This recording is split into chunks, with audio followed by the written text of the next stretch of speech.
Welcome to an incomplete guide to world domination, a podcast by creators for creators, because together we can take over the world.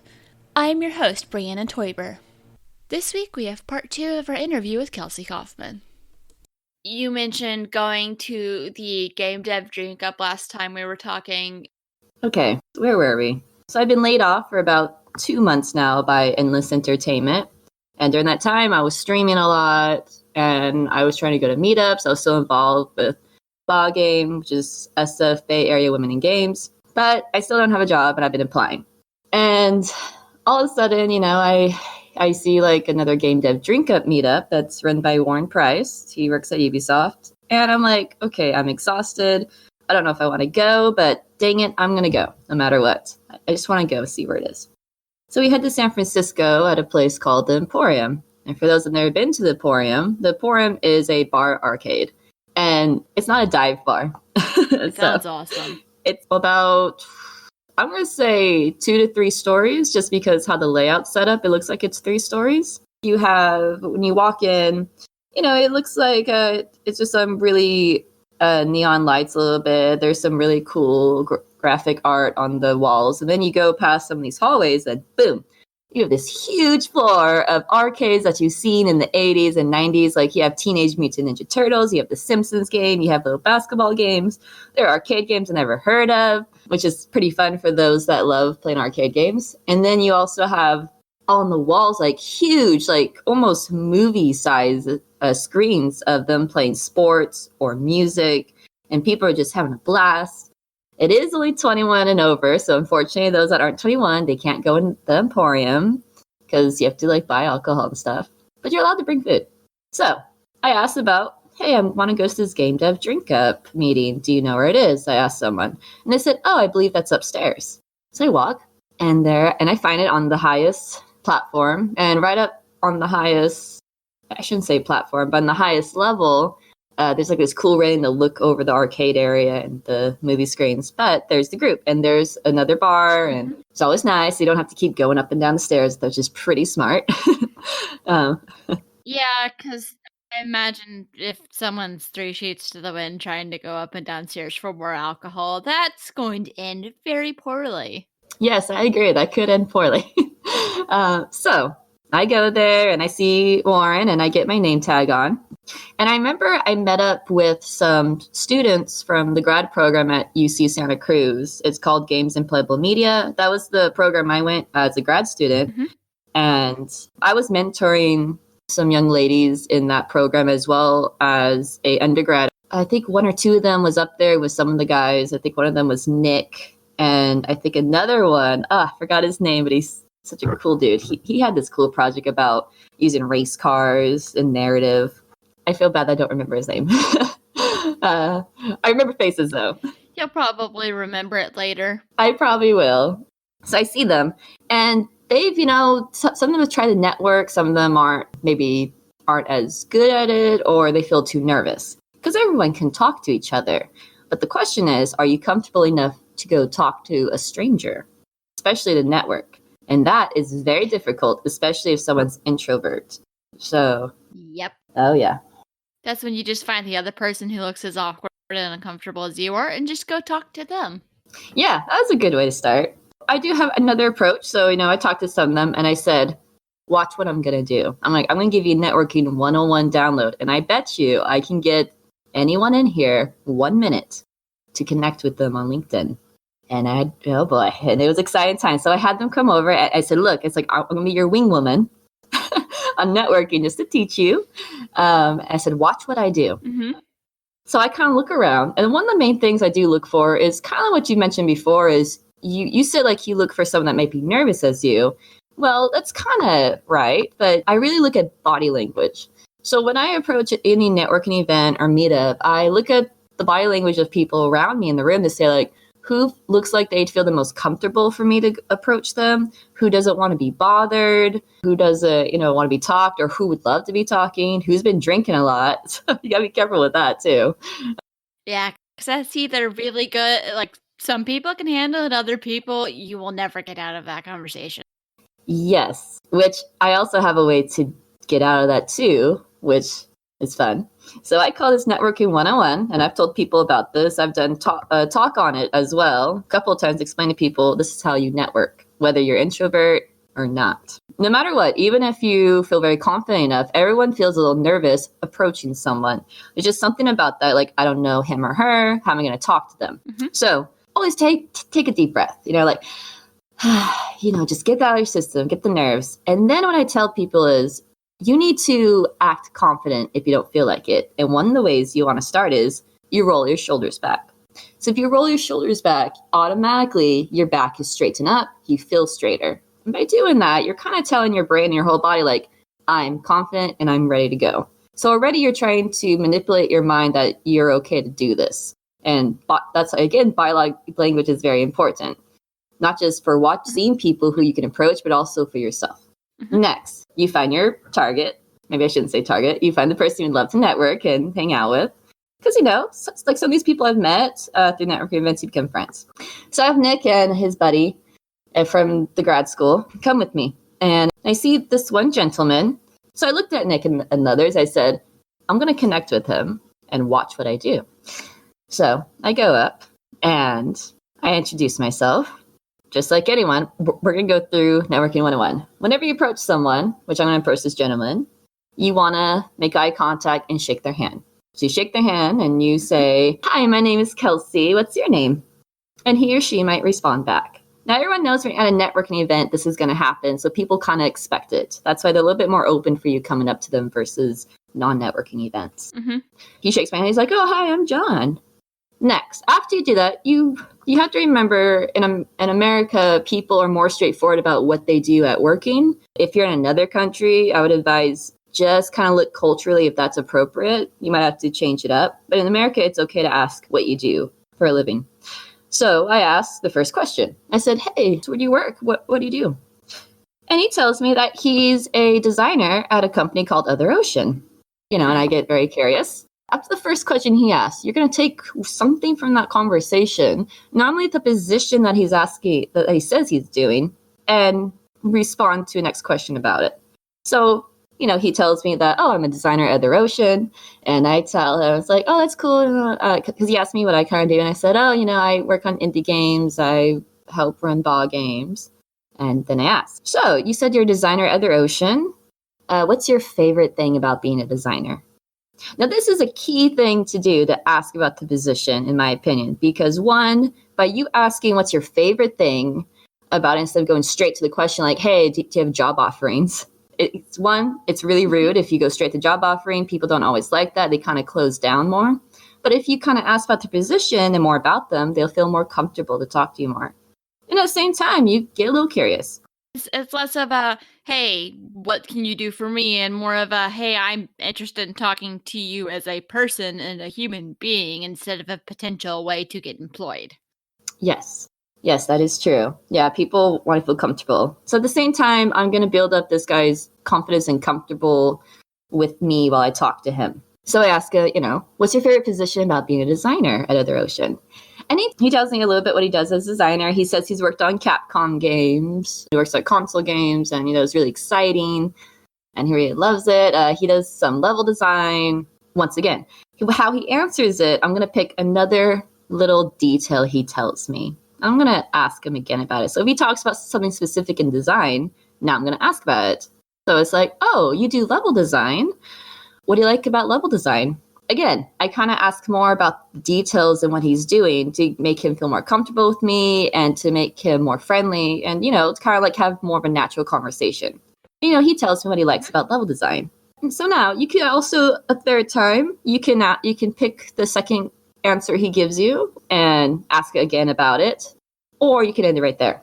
So let's say I ask the third question about what he likes about level design. Then after he tells me, I say this. I said, I start pulling out my cell phone. It's a very key moment. If you don't have business cards, pull out the cell phone.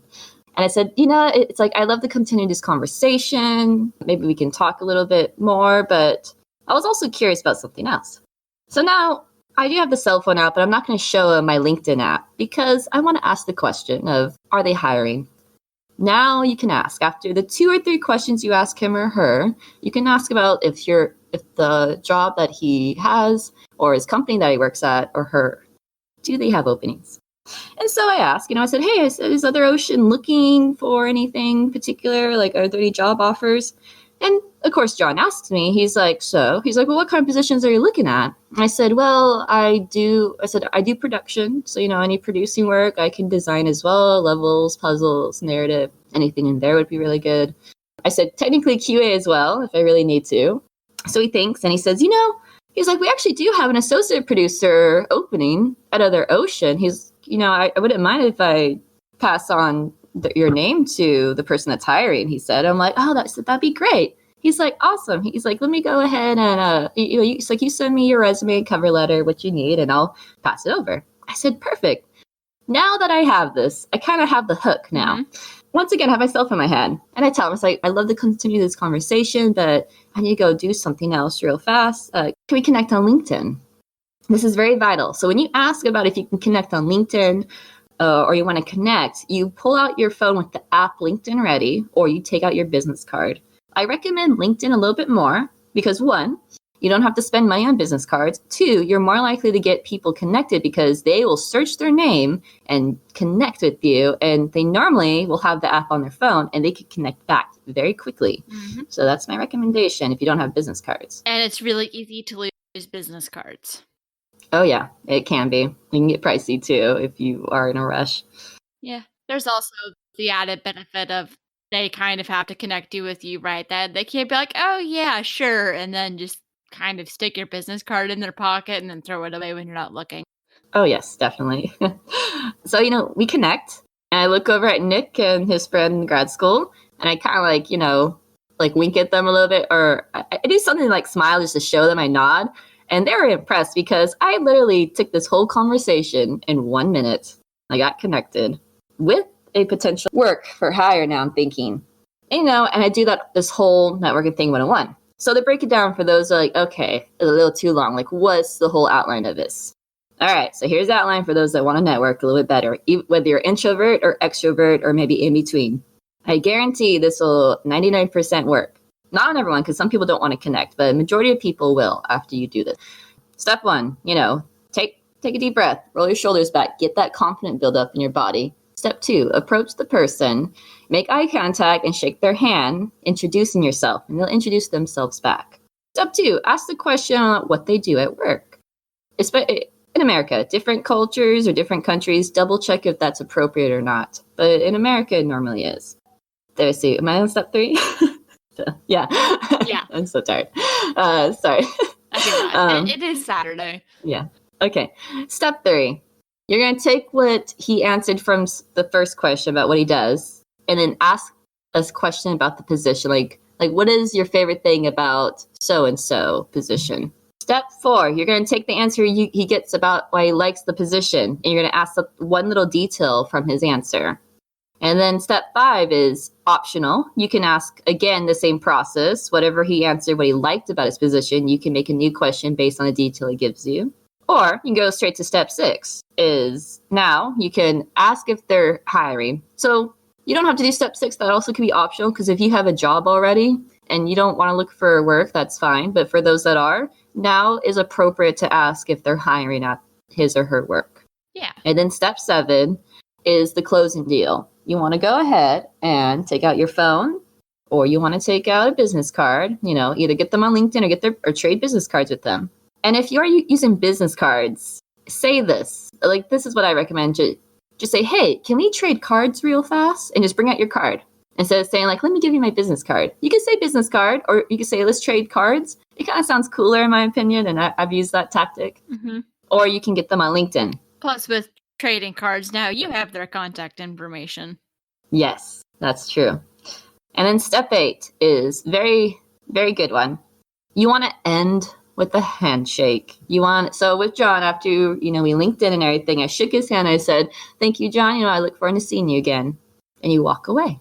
And that's really important because I've been taught in high school and even from my dad and stuff, it's like a handshake is very important. And when people shake your hand, especially a woman, if a woman comes and shakes like a man's hand, just squeeze a little harder. if you're the woman, because one, a handshake shows strength and it shows type of confidence, and they kind of know who is the type of person I'm talking to. And for me, I don't want people to undermine me. Like it's like if I'm not as big as them or tall as them, and they think like, oh, this little person, or like, oh, it's like, she's so fragile. No, I'm not fragile. So I make sure I squeeze the hand a little bit tighter just to prove to them, like, I can hold myself up by myself. Thank you. I don't need help. And just that little confident boost. Yeah. It makes you feel kind of good too. So that's my 101 networking. Plus, it might catch them off guard if they were trying to sort of do that to you. Because, like, I know some people do just sort of a power move, but just sort of do it back. Show them that you think you're big and bad. Well, I'm big and bad too, and I'm wearing heels. Yes, exactly. Yeah, you have to do that a lot, and you don't want to hurt their hand, right? But just give it like a firm grip, and you'll be fine. And I've had to do that in some talks with some students when I would, when I mentor or I talk to other students or people that aren't really good at networking. I try out their handshake purposely, and I'll tell them. I said, you guys squeeze harder. I said, oh, or you're fine. It's like, oh, that's too painful. So I do kind of help people out on handshakes if they need it, because in America, it's a really big thing. If you're dealing with someone maybe in certain Asian countries, sometimes it's more appropriate not to shake a hand. Maybe it's a little bit of bow. Mm-hmm. And so when I talk with international students, I do say it's okay if you want to bow and handshake a little bit at the same time, do like a little bow with the handshake. I think that's a cool way to mingle both cultures. And I've seen people do that, which is, I think, totally fine. Whatever person feels comfortable enough. Yeah. Whatever works for you, I say do it. But networking 101, those little step 8, like those 8 steps, you are 99% guaranteed to get it networked with someone. Even if you don't know him or her, no matter what position they're in, they're more likely to connect with you because they feel more comfortable with you. Because you actually asked about who they are more and what they actually love about it. Not treat them like there's some type of transaction for a job. I hate when people do that. I was once in a networking thing, and I was talking to this guy, and he kept asking me, kept just sort of grilling me with these questions, and he finally said, I'm trying to see what you can do for me. And I'm like, okay. I wasn't sure how to respond to that, because I was just like, I was answering all the questions. It's like, I was trying to see what you can do for me. I'm just not a huge fan of having it be entirely that approach. Yeah, sometimes people can drill in too much, but you want to make it comfortable and natural, and not, it's hard. I think for me, I've, you can ask my family. They always say like, yeah, she talks a lot. But it definitely helped me in the long run. I actually went through speech therapy as a kid because I couldn't talk for a while. Like, I couldn't talk up until 4 years old properly. I was still talking like a baby. And and I remember I went through speech therapy from before preschool all the way up to 3rd grade in my life because I couldn't talk appropriately. And, I had stutter problems. So you might even hear me. I hope I'm not stuttering too much, but... Not that I've noticed. Oh, that's good. So people that don't know what speech therapy is, it's pretty much a doctor or, who studies speech. She or he teaches you how to move your mouth and make your sounds appropriate so you can speak the language that you need to talk, right? So, like, I'm an English speaker, and I need to, make sure I can talk to people in English well, but I need to make sure I can say it right and not stutter or not say something weird. I remember, they would, TH.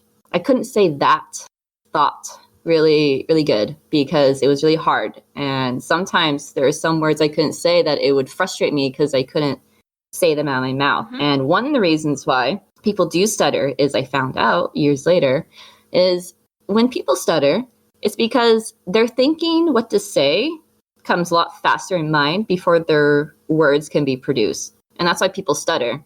Yeah. And sometimes when I get extremely excited about stuff and people see it on stream, like I might start stuttering a little bit. Or when I'm with my friends, I get super excited. I'll start thinking too fast and my words can't keep up. So I have to, even now, because I'm excited to be on this podcast. I'm enjoying the talk with you. I have to keep relaxing myself and make sure I don't stutter. And, it can get a little hard every once in a while, but normally not. And another thing people have told me is they picked up how I say words. Is I was taught how to accentuate certain syllables, like T's, right? I might say rotten, or because I might say like the two T's more, or pattern. And you can hear that more, that people that have been through speech therapy do enunciate a little bit more on their letters and certain syllables because they want to make sure they're saying the word correctly. And you'll hear me do that too. And someone told me that recently who is a speech pathologist. And I was all like, really? And she's like, yeah. She's like, that's why you talk like that. You know, that's why you're enunciating a lot of stuff, because that's how you were taught in speech. I thought that was so cool. Yeah. And then fun fact, my sister is actually learning to be a speech pathologist or, you know, a speech therapist. Cool. Yeah, I thought that was so neat. I'm like, oh my gosh, Rachel. I'm so proud of her. And now that you mention that, I did kind of notice that. I just didn't think anything of it. I was like, different people pronounce things differently. Not everyone is like me and is very southern and likes to slur their words together. And I have to consciously think sometimes to slow down when I talk. Because when I get excited, it comes out really fast. Yeah, that'll happen, right? I mean, from Bakersfield, people consider, like I did bring up, it is a little definitely more conservative than California. There's a little country in there. I'll say y'all.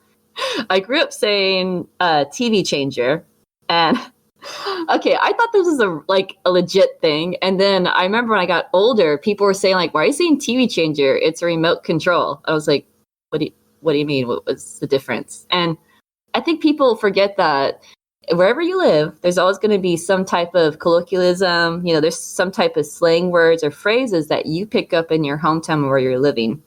And so when I'm in the Bay Area, you know, even here, I don't say certain phrases because people might understand, or even better, I don't want people to think I'm stupid or uneducated. And that's kind of sad to say. So when I'm normally up in the Bay Area, I do watch myself to say certain phrases because I don't want people to think like, is she okay? Or like, what is she talking about? Unfortunately, but that happens. And then you kind of learn the new colloquialism in the area that you're living. It's always interesting. I get that because I grew up in East Tennessee. So if it is carbonated and it is like, if it is a carbonated beverage, it's Coke. But when I went to college, I started calling it soda. Oh, interesting. Depending on like if I'm at home, then it's Coke. Well, also because we usually only really have Coke Zero at the house. But when I'm around other people and like different friends and stuff, I'll say soda. And I didn't notice I'd started doing that. Yeah. It's kind of interesting when people, like, you know, they don't realize what they're saying because to them it's normal. Like, whenever you talk, how you talk is how you grow up.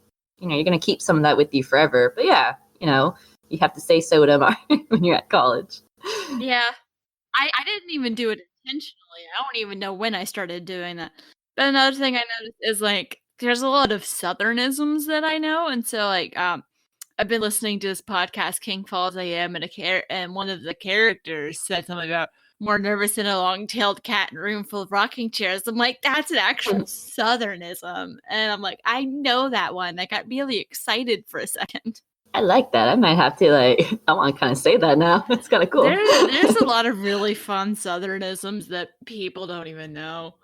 Also, another good question to ask for networking that I've heard is when you go up to someone is asking them what brought you here, because they could be there for any number of reasons. It could be they're new to the industry, they could be there with friends or from different companies. It's just kind of a good way to sort of like get your foot in the door conversation wise, and then you can go into sort of what they do and so on and so forth.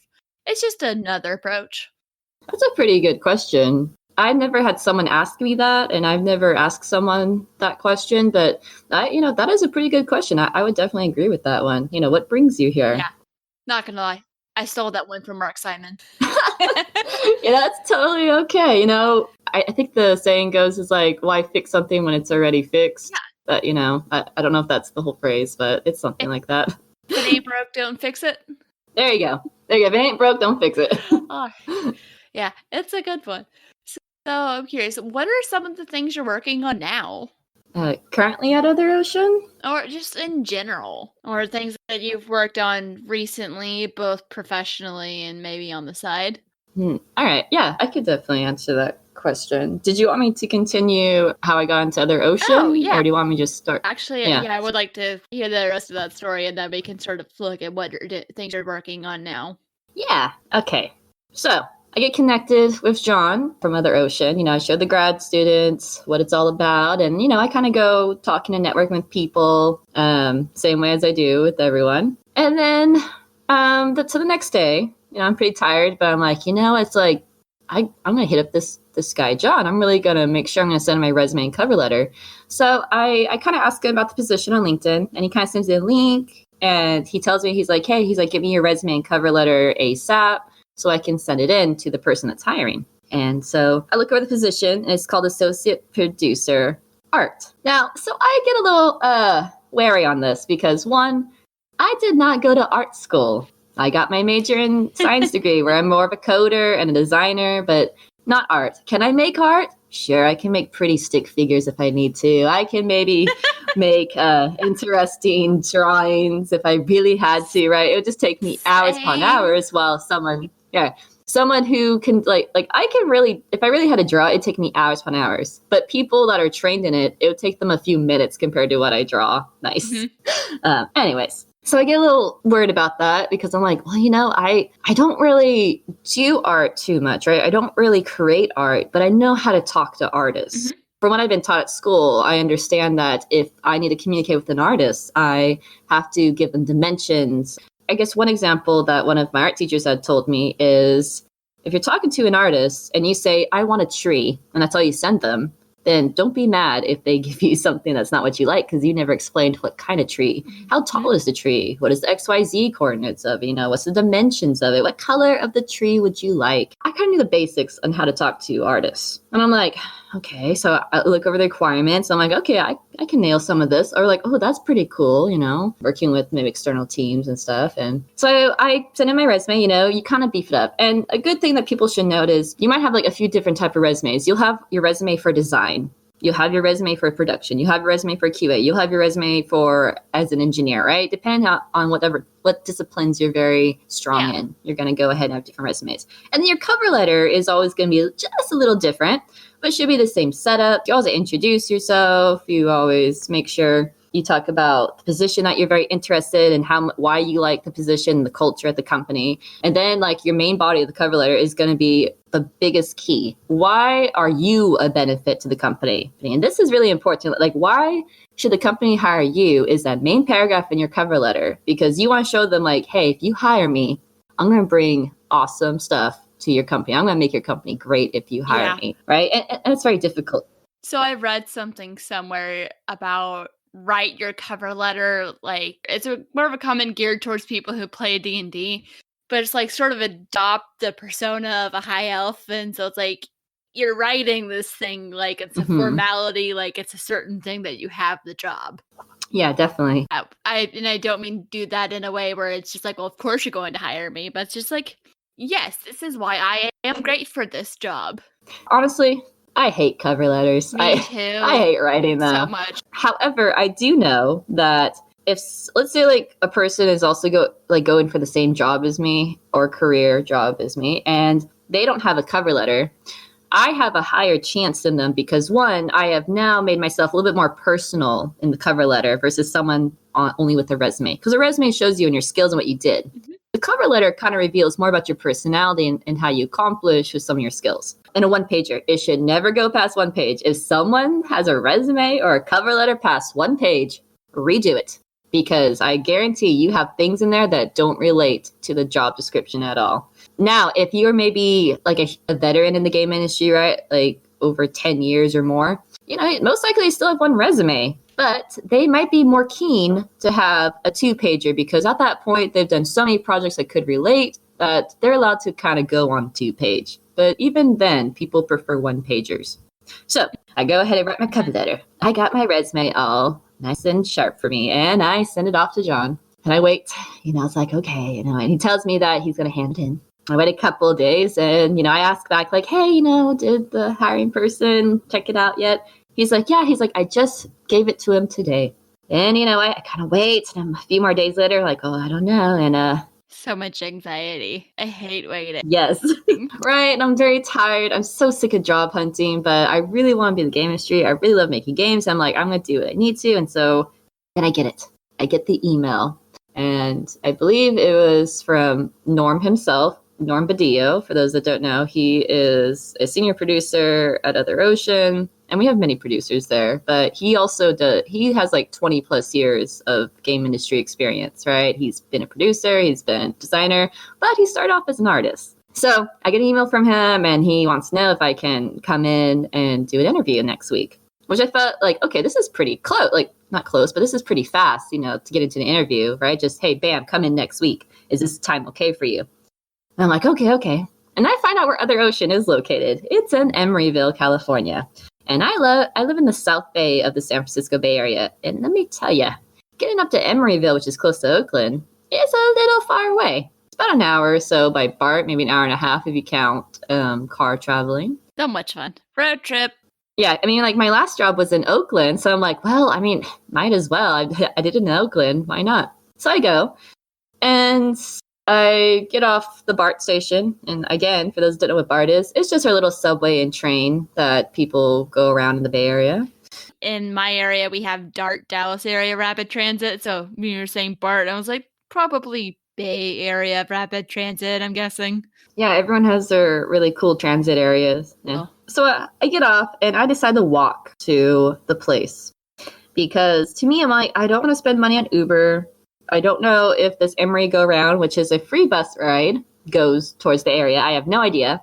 So I just decided to walk there. It's like a good 30-minute walk. And even today, I walk most of the time to work, like after I get off the BART. I don't mind because I get my cardio in. Mm-hmm. So yay. Unless it's raining, I will go on the bus now if it rains. Absolutely. Not worth it. Yeah. So I walk to Other Ocean Studios. It's on this cute street called Doyle Street. Because when I'm walking down in Emeryville, there's a street called 40th Street or 41st Street, and I don't really feel as comfortable, right? Unfortunately, you see a lot of homeless people, and you feel bad, and people like random strangers will come up and talk to me. Like I get catcalled sometimes, and I don't like it, so I just kind of ignore them and just keep walking. But then when I walk down on Doyle Street, it's like a little bit different. And I find out I'm more in Emeryville now. And it's a little bit nicer. This cute little cafe called Doyle Cafe. Very nice people. And there's little businesses. And I don't know how to describe it. Sometimes when I walk down a little street, it's just so calm and pretty to me that it reminds me like a little town. I mean, I guess Emeryville is a little town. But just how the setup is, it feels like a little town vibe. It's quaint and comforting, kind of homey, and less creepy. Yeah, so quaint would be the best way to put it. So I find the Other Ocean, and I go into the building, because there's other businesses in this building, I realized. And, I open the door, and I kind of peek my head in. I'm like, hello? Is anyone here? Because I don't see anyone. I just see, like, concrete floor. I kind of see a little open space, and I see someone pop out. I believe it was Mike, and he's like, hello. And I said, oh, hi. So my name's Kelsey. I'm here for the job interview. And then out comes Norm. He's like, hey, Kelsey. He's like, wow, you're right on time, even like early. He's like, I like that. And he's so full of energy, this dude. And, made me feel very comfortable right off the bat, right? It feels very comfortable that this guy was so excited to see me. And I'm like, okay, it's like, I like this feeling, right? I don't feel awkward right now. They gave me a little bit tour. I met a couple of the employees. One of them was Tom. And this cracked me up because Tom knows my former teacher, MJ, or Michael John, from the grad program at UC Santa Cruz. That's cracked me up. I'm like, wow, does MJ know everyone? He probably does. He's been in the industry for decades. Honestly, he's a pretty cool dude, MJ. Anyway, so they introduced me and they take me to the other suite. So Other Ocean has 2 suites in the building. One of them is where Medieval was being made the most. And it was mostly in this larger suite. It was definitely huge open space, not a lot of hallways, not a lot of rooms. They had like a little kitchen room, and then they had an upstairs loft. They took me there, and they brought in a couple of people to help with the interview. They brought in the art director, Nick Broody. I think people know him most from Earthworm Jim's games. He was like the main artist on there.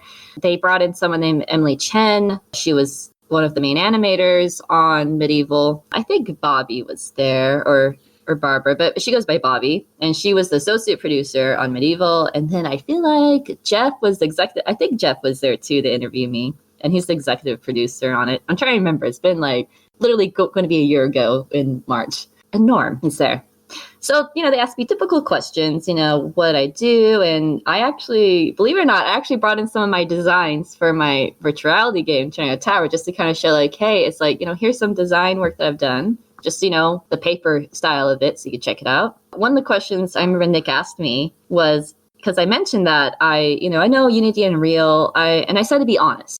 I didn't want to lie and say I knew a skill if I didn't know it. So with Unreal, I did tell them like I can work around the engine Unreal, but unfortunately I never had time to learn the blueprints that well while I was in school because no one taught us, right? We kind of had to learn on our own, and it was kind of hard to focus on blueprints when I was there making the levels and acting as the producer on the team. Mm-hmm.